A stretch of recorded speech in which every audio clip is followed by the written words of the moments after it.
The Earth is a cosmic being whose mind, the terrestrial mind, is the Earth's magnetic and gravitational field. This field extends out well beyond the orbit of the Moon. The outer region of the Earth's enormous electromagnetic field or mind is superionized, that is kept abstract by rays from the Sun and certain other stars.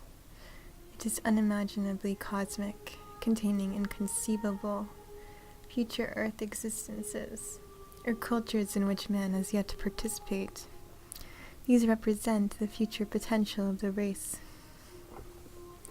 Closer into the Earth, but still outside the Moon's orbit, the field/mind becomes less abstract and forms a thin sphere made up of a clustered overlay of innumerable disc-shaped concentrations of energy/knowledge. These are Earth ideas. Earth ideas are ideas of the Earth being itself, electrostatically, meaning in this case permanently fixed in the terrestrial mind. Plato had glimpsed the sphere of Earth ideas when he wrote of an originating world of ideas beyond the physical world.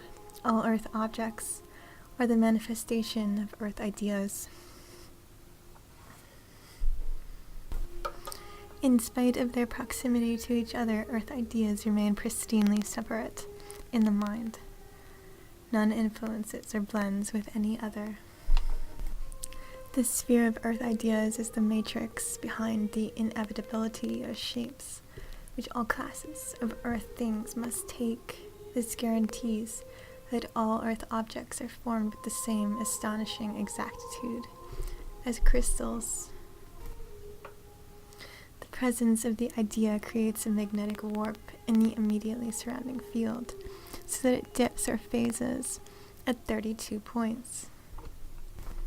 Physical manifestation depends on the stepping down of the cosmic power of the idea into force.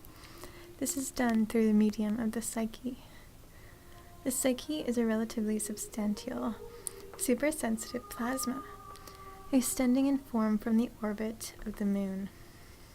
It is superbly responsive, a perfect conductor of cosmic power, the energy of Earth ideas. But its substantial spongy consistency makes it a medium that necessarily refracts and differentiates. The cosmic power behind idea is spiritual. Cosmic and spiritual power are one and the same. The power, spirit, or cosmic knowledge cannot be transmitted to the Earth direct. It has to come through the psychic plasma. Without the psyche to differentiate it, spiritual energy/knowledge would remain beyond human cognizance. Immediately on entering the plasma, the power/ideas are broken down into force/information. Psychic force/information. The ideas now reduced to information lose their power to remain pristinely separate. They superimpose on each other in qualifying relatedness. The idea of horse is modified by the idea of brown and other ideas, and the individual horse appears in the psyche with its distinguishing particularities. The intellect we use is not individual, nor is it the exclusive property of man. All the species use the same intellect, with varying degrees of intelligence. The intellect reflects all psychic activity on Earth, creating the awareness in which the current of Earth intelligence operates. It is impenetrable to thought, that is, no human thought can pass out through it into the cosmic region of mind. Every conscious thought or concept bounces back off the intellect, thus enabling the individual to reflect, conceive, and reason. Perception of the same objective natural world by all humanity and the species is due to two energies, one derived from the other, acting on the intellect from either side. The first cosmic energy acts on the idea side. The other psychic energy acts on the intellect from the Earth side. Cosmic energy originating from outer mind, outer space. penetrates the sphere of ideas, picking up the appropriate images of the natural world. This idealized energy continues undetected to the back of the intellect, across the psyche into the collective unconscious, represented by the inside of the solid body of the earth. There the energy is converted by the sensing mechanism into sense impressions of the idea and projected back to the intellect, which then reflects it in the individual's awareness as the physical world we all see. The same intellect is used by the dead. The difference between the living dead and the dying living lies in the sensing mechanism, the dead living behind or inside it, and the living outside it. The external physical world is the projection of a real world, the world of ideas, onto the intellect.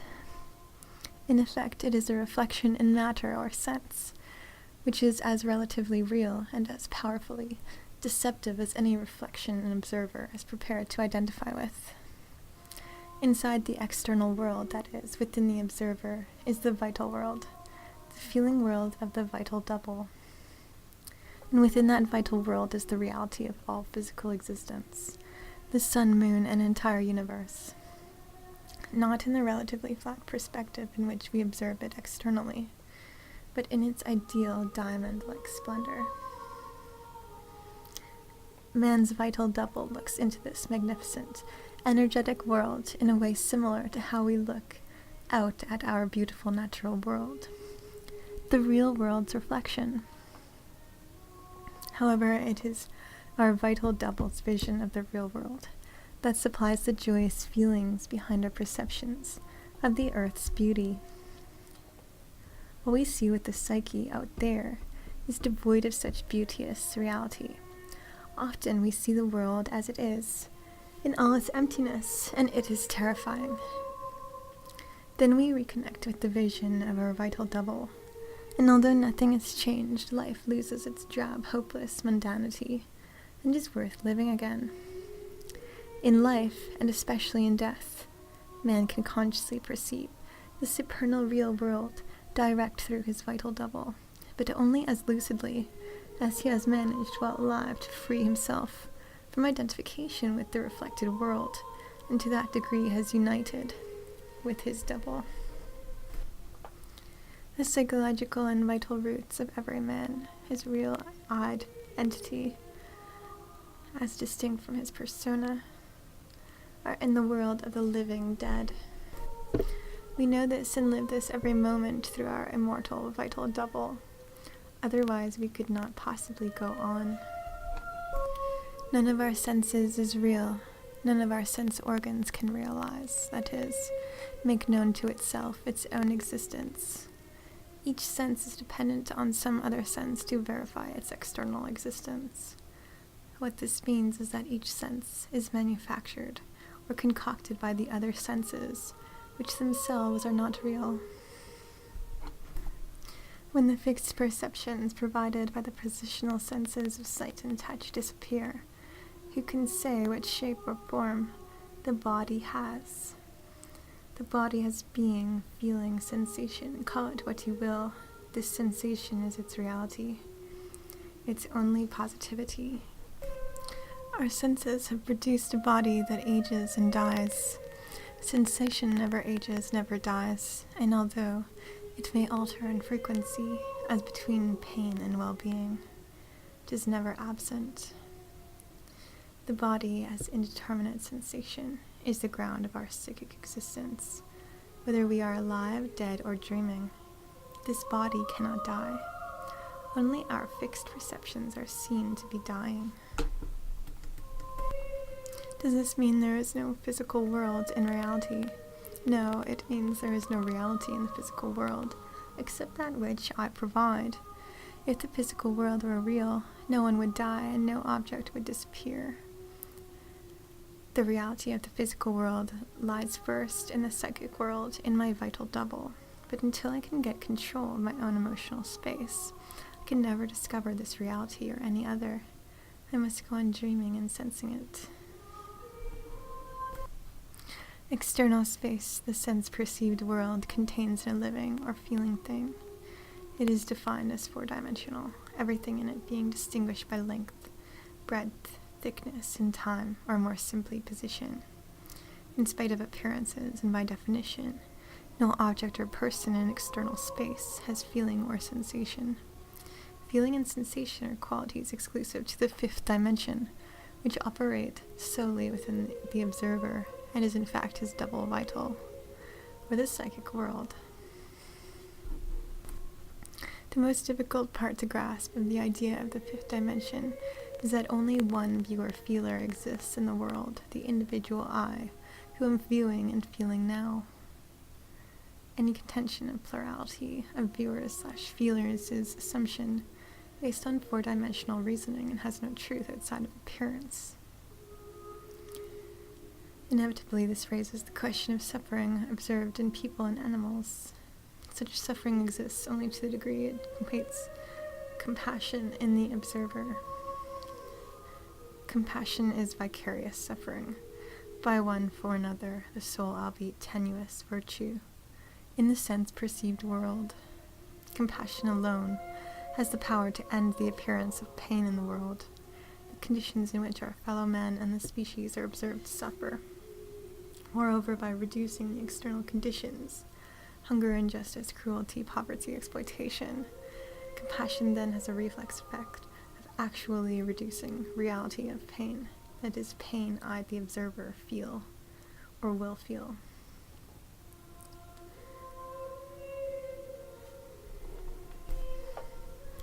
The reality of pain is the pain, physical or emotional, I actually feel.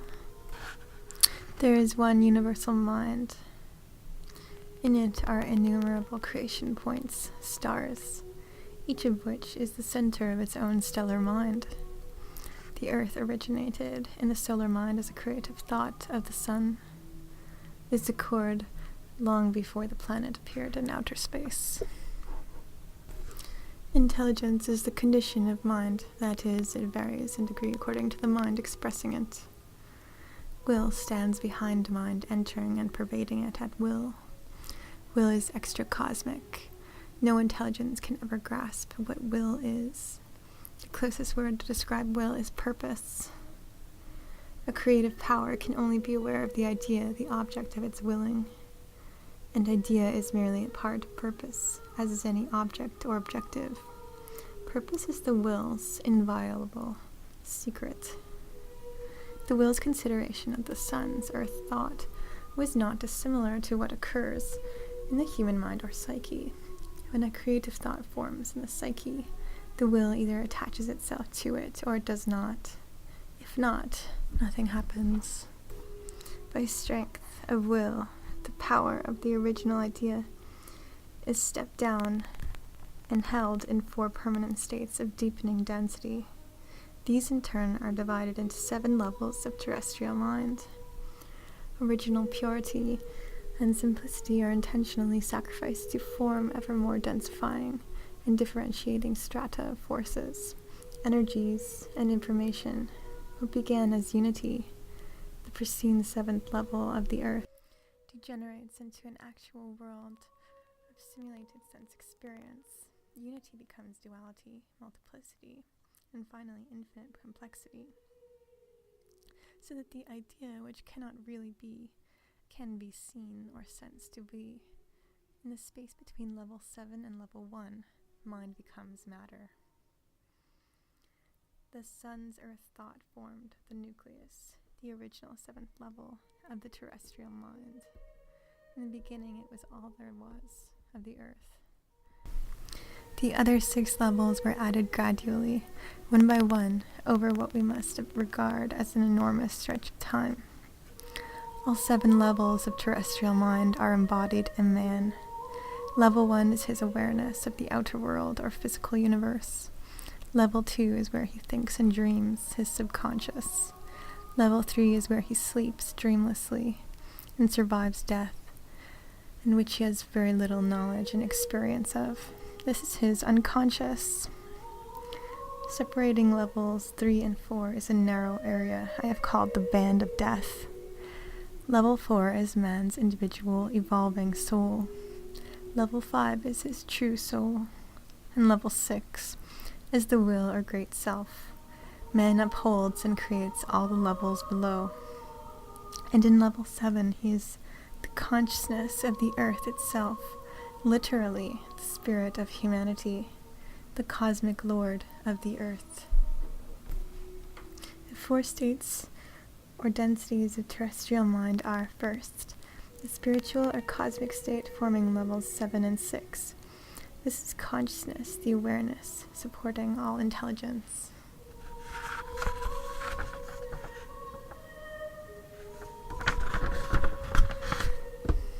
Second, pure mental energy or intelligence, the state forming levels 5 and 4.